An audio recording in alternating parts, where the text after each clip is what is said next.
Excuse me, sir. You've got a nice flag. Can we interview you? Ask you some questions? Sure. We're moving though, because Okay. we just want to make sure everybody gets their vehicle safe. Okay. So you're pro-life? Yeah. Yeah. Would you describe yourself as pro-life or anti-abortion? Anti-abortion, and like honestly, I'm even like early first trimester. No progress is ever going to be made if both sides aren't willing to make some concessions. I'm just as opposed to people saying no abortion ever as I am to the ones that are saying up to 9 months. So, why are you against abortion? I didn't used to be, actually. I used to be one of them. But science has changed in the last 50 years. We now have ultrasounds. We now have DNA technology. We now that has its own unique DNA. The point of viability is a lot younger. Like a baby can be born way premature and still survive. And yeah. So at what point would you say that we should stop abortions? At what point do you think? I think a heartbeat is a good metric. Okay. When it can start to feel pain. Honestly, I think that before someone can get an abortion, they should have to look at an ultrasound of what's inside of what is about to come out. From what I understand, like they're very separated from it. They don't see what comes out. They don't anything. So, if you set the metric at a heartbeat, then wouldn't that mean that we should be able to kill people who require a pacemaker and aren't able to keep a heartbeat on their own? Well, the heart hasn't even developed in that, and honestly, I'm not saying that like it doesn't have its logical fallacies to make the point there. I'm just saying like if we're gonna find middle ground anywhere, that seems like a good place to start. Okay. In an ideal world, would you prefer to limit abortions unless in cases of like the mother's life is at risk and those such exceptions? Oh yeah, that's always been legal, even before Roe v. Wade. Like that's a huge misconception. Like that's always been legal. Yeah. Some questions? What's up? Are you willing to answer some questions to interview? Oh, sure. Okay. So, would you describe yourself? So, are you pro-life? You're on the pro-life side? I think I lean more to it, yeah. Okay. Are you pro-life or anti-abortion? I'm pro-life. Okay. So, you wouldn't support something like the death penalty? Depends on how severe the crime is. Okay, but for like say a murder. A murder of another person? Yeah. And then I would support the death penalty in that. Okay. So, would you prefer to be described as pro-life or anti-abortion? Because if you're saying pro-life, it seems like, well, all life is sacred and you shouldn't kill anything, right? Well, I think that you should give, like, an unborn baby, like, not the ability to live, but a chance. You know what I'm saying? Like, I mean, anything can happen. He could turn into the next Adolf Hitler for all the fuck. I just feel like we should give him a chance. The death penalty, I feel like, is different because, it's already proven that this man is a bad person and he shouldn't be, alive anymore. That makes a lot of people uncomfortable when a person that bad does, things like that. But that's just my. I think the death penalty is okay in very rare stances, but most times, I think rehab stuff like that. I think that's where it should be. I agree with you on that. Okay. Okay. So why are you pro-life? To be honest, I'm not way too into politics. The reason I'm here is because you see how aggressive they are. You see how I'm trying to have a civil conversation with them, and all they're doing is just yelling at me, and then telling me to go fuck myself, telling me I have a small penis and shit. Like it's kind of hard to not disagree with people when they're this they're filled with so much rage. You know what I mean? That's a problem for me. Yeah. I agree. If we were able to sit down, like actually talk and... No, I agree. I think in politics, America is super divided. I miss the days where no matter if you were Republican or Democrat, it didn't matter to other people, I could look at a Democrat and be like, oh, he's also a human. A Democrat could look at a Republican and say, he's also human, I miss those days. I disagree with the division that is being caused. But in my opinion, I think it's the left that's trying to cause that division. The left is trying to make Republicans look bad. They're trying to say Republicans are trying to take away rights from people. They're trying to say stuff like, oh, Trump's a rapist, Trump's doing this and stuff, making red politicians look really bad. Yeah, they're saying things like, yeah, this is like slavery, you're trying to limit the freedoms of people, and that they don't realize that if this is like the slavery issue, they're on the side of the South, right? They're trying to say that this group of people isn't human. Abraham Lincoln was a Republican. Yeah. So hopefully these people will eventually grow a brain, grow up. But hey, look, for all I know, they can have their own opinion. It's cool, you know. They can be whatever. They can have their own opinion about anything. It's just the problem I have is like the aggression. The aggression I feel like is a little too far in some scenarios. You know what I mean? Like, I think that if they were willing to talk and more willing to like sit down and have a civil conversation, they would probably shift to the right a little bit. Don't you think? depends on you know how they feel, because I feel like growing up I leaned a little bit more left, you know, and then I started seeing more things on the news. I started going out to events like this, and I realized like, yo, these dudes are just they're crazy. You know what I mean? Like, just. Thank you for talking to us. Where can I find this? We're gonna put it up on YouTube. What's the channel name? So the channel name, I don't know. So the channel currently, like this is like gonna be our second video. Okay. Our first video isn't even uploaded yet. Okay. But the first video is gonna be. What are you gonna title it? It's gonna be the Dark Before Dawn podcast is the first video, and then after that we're gonna do more stuff on the channel. I don't know if I'm gonna use my personal channel or if I'm gonna create a new channel, but we'll see. You could probably search up Dark Before Dawn within the coming days. Dark Before Dawn. Okay, thank you. You have a good rest of your day. You too. See, by the way you're dressed, you're pretty on the pro-life side, right? Yes, I am.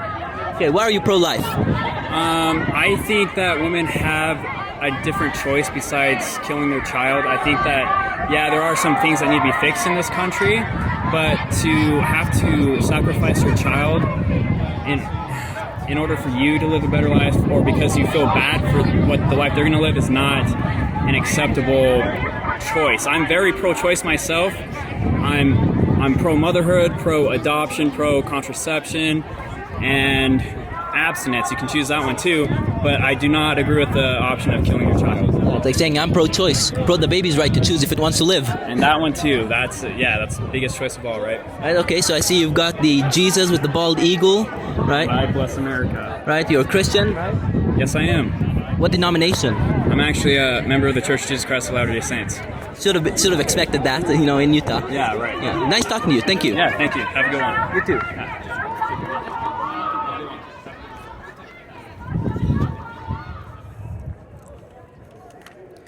Excuse me, I see you have a camera. You came here to film. Would you like to answer some questions? Interview? Sure, I guess. Okay. Which side are you on? I mean, I'm a photographer, so I'm not supposed to be on any side, so. Okay. Well, aside from your job, personally speaking. Personally speaking, I would probably say pro-life. Okay. Why? Oh, sorry. Or I misspoke. pro-choice? Okay. Sorry. Why? Because I think that people have, like, a freedom to do what they want with their body, in the same way that, like, I think a lot of the pro-life people see it just as getting rid of a baby in like unwanted abortions, and there are like a lot of other cases where like it can be a life-saving surgery, where people have miscarriages and things like that before the baby's even born. The baby dies in the womb, and they have to have an abortion, or the mother might die from medical complications. So I think there's a lot more reasons than just unwanted children that abortions are necessary. So would you support legislation that would ban abortions for elective reasons, but then if it's like incest or rape or health reasons, would you support allowing abortion for that, but then banning abortion for the rest of the cases? That's kind of a... it's hard to make legislation that's very selective about that, because then there would be like loopholes to where like... for like... a lot of definitions, a lot of loopholes that go into it. So I think it probably has to be one or the other, and I do think it has to be pro-choice because just their bodily rights. So, well, legally speaking, there is a legal definition of rape, legal definition of incest and such. So if we make exceptions for those such cases, I think that it wouldn't be necessarily too hard legally speaking, because we have the legal definitions, don't you think? I do think we have those, but you guys are going to cut this part out, right? Yeah, we'll cut it out. We'll cut it out. Oh, I totally lost my train of thought. Sorry, what was the question again? The question is, since we have the good definitions... Oh, yes, we have definitions. Yes, I do think that we do have the definitions, obviously. But then again, like, in a scenario of court, like, definitions are not always 100% like the main thing. There's always, like, scenarios and context in, like, each court case. And I believe that you just need to have a flat right, because I do believe it's pretty much it's a surgery. Like, that's what abortion is. And I believe that if you ban a person having a certain type of surgery, that's just wrong. Like, we can't have, like, if we were to ban people having chemotherapy for cancer, that would be obviously wrong. We would all be against that. I believe abortion isn't really that different, because it can be a life-saving surgery a lot of the times. And not even just a life-saving surgery in the fact of the mother living because the child is stillborn or stuff like that, but also like the mother's life could be totally ruined in like cases of rape or just totally unwanted pregnancies that can ruin them financially. Do you think there should be a limit, like maybe up to like second trimester, or do you think there should be some sort of limit? I would probably say no, because there are... One, I do think that life probably starts once they come out of the womb, the umbilical cord is cut, and they're their own human being. Because during the third trimester, a lot of people say, like, the fetus has a heartbeat, and so that makes them human. But I mean, I don't really think so, because if they were outside the womb at that time, they wouldn't be able to sustain themselves. Also, there's nothing else I want to say, I forget.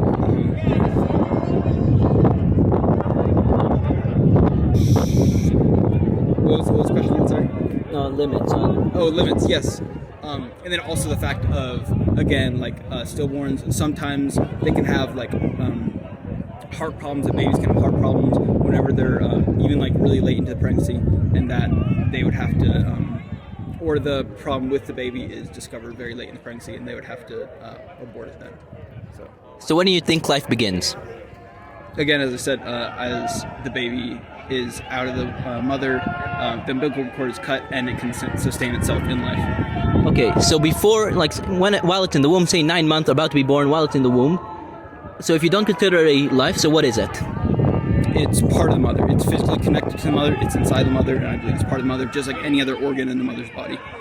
Okay, so if we take the kidneys, for example, the kidneys is an organ, Yes. and the kidney's DNA is the mother's DNA, right? Every cell in the body has the entire body's DNA, correct? Okay. So the baby does not have the same DNA as the mother. The baby has half the DNA of the mother and half the DNA of the father.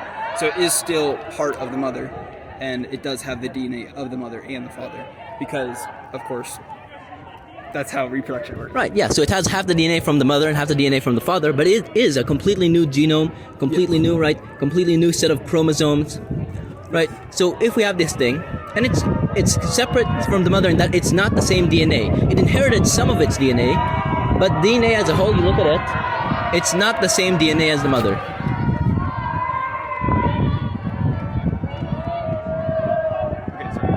So what would you say to someone who says that the baby is separate from the mother while it's still in the womb because its DNA is separate from the DNA of the mother? I would say you are partially right, because half the DNA is, of course, absolutely separate from the mother, but is from the father. And if they are, like the mother and father are together, they're like, I don't know how to say this, consensually having the baby together, then yeah, it is pretty much part of completely the mother, because they're together, I would say. Right, so if you're going to posit that it is the same as that it is part of the mother because half of its DNA is from the mother, then what's the difference between that and once the umbilical cord is cut and it is separate? Because if you're saying that the DNA is still half the mother, Yeah.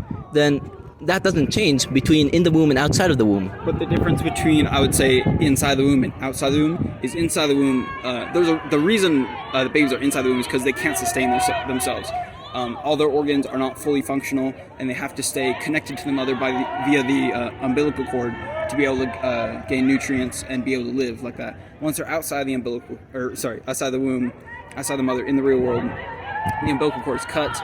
They're completely and physically separated from the mother. So I believe that's the point where they're totally separated. Well, a baby right after it's born can't sustain itself, right? And a baby at 9 months has the ability physically to eat and doesn't necessarily rely on the umbilical cord if it had some other form of food, right? So if your metric is, well, it can't physically sustain itself, well, a baby at 9 months certainly can, even if it is connected to umbilical cord. What do you say to that? Are you saying outside of the mother and connected to the umbilical cord? No, I'm saying a baby inside the mother, connected to the umbilical cord at 9 months, has the physical capability to eat. From where? From where it doesn't have the food to eat from its mouth, so it gets its food from the umbilical cord. However, physically speaking, it is able to eat if it had the food, right? Because if it wasn't, it doesn't magically gain the ability to eat once the umbilical cord is cut. Yeah, but physically it can't eat because it's inside the mother. Well, you could compare that to a baby that's born that's in a place where there is no food, right? Just because there is no food to be eaten. Different situation. No, it is a different situation, but I'm bringing it up because just because there is no food to feed the baby doesn't mean that the baby cannot physically eat. Like, for example, right now, you have the ability to eat, correct? Probably, yeah, but I don't have food. But you don't have any food, right? Yeah. Right. But I'm saying, but this is like a different argument now. Now we're talking about like the baby's ability to eat, and not just like sustain itself with all its organs. If a baby was born, in fact, actually, my older brother was born about 2 weeks early, and he actually didn't. He survived being birthed, but he only lived about 20 minutes. So, yeah, that's what I'm talking about when the baby outside the body, if it can sustain itself, it's its own thing. And since he was born early and couldn't sustain himself, he died. 2 weeks before 38 weeks, or 2 weeks before viability? Before viability. Okay, but then someone could argue that 50 years ago, the point of viability was a lot later than it is nowadays. And the point of viability kept going backwards. So is that really a proper method to gauge when something is alive or not, when it's a separate being? Are we talking about viability as in 36 weeks? Well, viability is no longer 36 weeks. It's much earlier.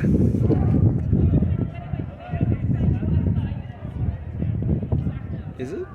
Oh yeah, it is earlier, and not only that, depends on where you are. If you're rich and have a good doctor, it can be very early. If you're not as rich, the point of viability is later, because it takes much more medical processes and supplies and stuff to keep a baby alive. Okay. I see you have some nice signs. Would any of you be willing to talk, maybe interview? Where would the interview be going? It's going to be on YouTube. What's your organization? No, I'm independent. Independent? Yeah. Well,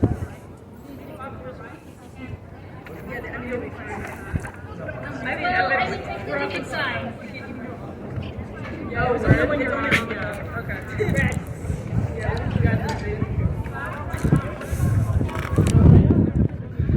Okay, now I'm going to be playing devil's advocate here, okay? Okay, so you have a sign that says, "My choice" with a coat hanger. What does that mean? That means that if I'm in a situation in which I need the health care of abortion, then I can make that choice with a doctor, not a politician. Okay, what about people who say that the baby is a separate life, and so you cannot kill it, and so it's not a personal healthcare decision because it's affecting another human being?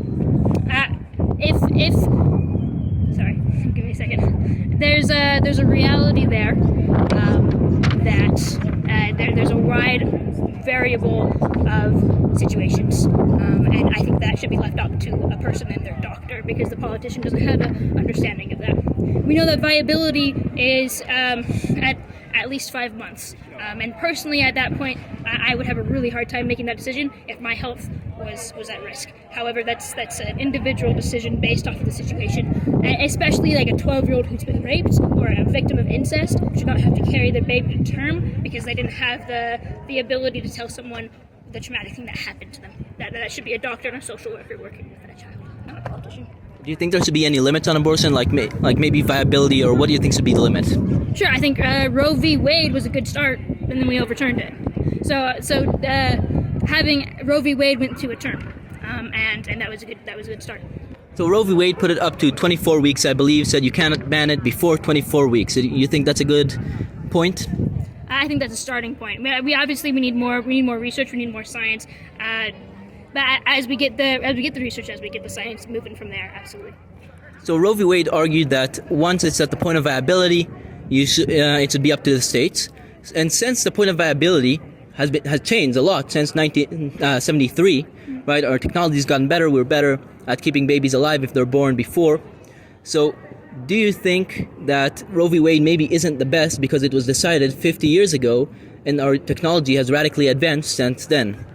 Well, I mean, that whole point was when they said the point of viability, that was meant to be interpretable, so it moves with science. So no, it's a precedent that was set 50 years ago about privacy rights. We shouldn't be unturning precedences that were based off of the Constitution.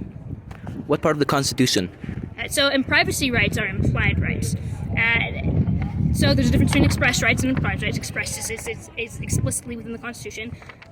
Roe v. Wade set the precedent for privacy rights, and that application happened to be abortion rights. Privacy rights are in the 4th, the 5th, the 14th Amendment, etc., but they're not expressed explicitly. And now that we've taken out that precedent, privacy rights are under attack. So the people who ratified the 14th Amendment, that was after the Civil War, they meant for it to apply for former slaves to get more civil rights. Do you think that the original writers who created the amendment wanted that amendment to apply to abortion and to apply a right of privacy that's implied and not explicitly written within it? So what the Founding Fathers wanted is frankly a non-argument, because you can go back to any other amendment and say, is that what the Founding Fathers really wanted? When we did the 13th Amendment, the people who wrote the Constitution, who wrote the Declaration of Independence, a lot of them were slaveholders. Like, that's a reality. And yeah, so if we go back to, oh, is that what they really meant by it? That's ridiculous. We have to. That's what the Supreme Court's for. They're supposed to be impartial and supposed to interpret the Constitution, and that's what they did with Roe v. Wade. And now we're partial, and we overturned it. Okay, so since it's using a right of privacy to imply that abortion should be illegal, what would you say to someone who says that this isn't a right of privacy issue because the being inside of you is a separate human being, and therefore it's not a private discussion between you and a doctor because another human being is involved? How does the other human being involve the rest of the government? That other human being's health absolutely should be taken into account, and the doctor should have the moral, ethical standards, and they do. They have their own moral, ethical standards where they discuss the health of the baby as well as the health of the mother or parent, non-gender inclusive. And yeah, so it's not about it's still about that doctor and giving information to the birth giver on the baby's health. So, I mean, yes, it involves all three beings at a certain point. At the point of viability, I believe it involves all three beings. But again, that's between the doctor and the patient. Okay, so why would viability be the point at which this is now a new person, like this is a human life, and so you can't really kill it because it's a separate person, so it's no longer a privacy issue between the mother and the doctor? Why is viability the point? Because at that point, that's it seems more scientifically logical that there's some consciousness there, that they might be able to feel pain. So yes, that's something that should be thought about a little more intently. But it's still in those cases, a 12-year-old who's been raped shouldn't have to carry the 5 months because it took them 5 months to finally speak up and say, hey, I've been raped. Right? They shouldn't. At that point, there should still be choice. And yes, maybe at that point, there's a level of regulation. And it's because viability with our science. So I absolutely am open to, we need to do more scientific research. We need to find what's best healthy for the birth givers and for the babies themselves. Scientifically speaking, babies in the womb can actually start feeling pain as early as 8 weeks. So if they can feel pain, and if that's your argument that, well, if they can feel pain or maybe have consciousness, then maybe we shouldn't kill them. And then how do we know when it really has consciousness? If you can't guarantee when it has consciousness, then maybe it has consciousness all the way from the point of conception. We don't know. Exactly. We don't know. But what we do know is that there are children being put in situations that will kill them. There are 12-year-olds who are dying because they're victims of incest. So we know that. We know that issue. And now there's a gray area of unknown that we need to do more scientific research on. You're saying that they can feel pain in 8 weeks. There's actually quite a few conflicting studies on that. And yeah, we need to do more research. We need to figure out. But we have to start with what we do know. And what we do know is that there are situations in which the child and the baby will die, or the woman or the woman X and the baby will die. And in that situation, the politician should not be making decisions. The doctor and the patient should. Okay, so would you support maybe banning it after the point of viability, or banning it with exceptions for like rape or incest or teenage pregnancies, stuff like that? Would you support maybe we'll ban it after a certain point, but with exceptions for those? We can look at the doctor's moral ethical codes without having political regulation. regulation of bans.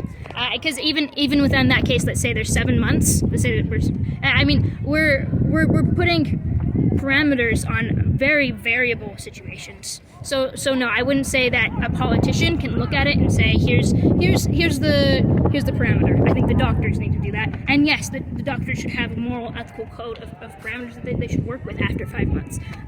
I don't know exactly what that should look at this point. But it's not. This is. Woo!